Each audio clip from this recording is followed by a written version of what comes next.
ওই সামনের বাড়িটা একটু দাঁড়াবেন। কেন? আমার বান্ধবী উঠবে এই বাড়িটায়। আয় বস।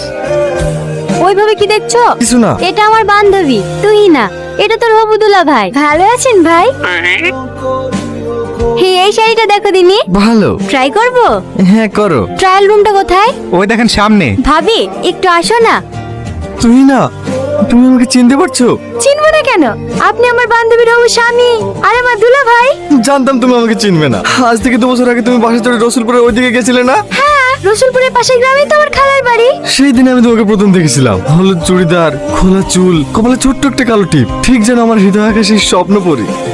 আমার অনুভূতিগুলোকে বোঝানোর জন্য পাগলের মতো বাসের পিছনে ছুটেও গেছিলাম, কিন্তু সেদিন ভাঙা সাইকেল নিয়ে আমি আমার চাঁদকে ধরতে পারিনি। ঠিক 1 মাস পরে তোমার সঙ্গে আবার দেখা। কোথায়? আমার দোকানে। সেদিন আমি তোমাকে সব কথা বলার চেষ্টা করেছিলাম, কিন্তু ভাগ্যের কি পরিহাস দেখো, সেদিনও আমি তোমাকে হারিয়ে ফেলেছি।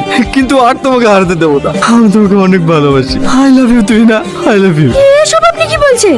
আপনার কি মাথা খারাপ হয়ে গেছে? আর 1 সপ্তাহ বাদ দিয়ে সাথীর সঙ্গে আপনার বিয়ে। সাথী শুধু আমার বান্ধবী না, ও আমার বোনের থেকেও বেশি কিছু। তাই এসব উল্টোপাল্টা কথা আমার সামনে আর কখনো বলবেন না। হ্যাঁ আগুন, হ্যাঁ কেমন লাগছে আমাকে? কি ব্যাপার তোমার চোখে পানি?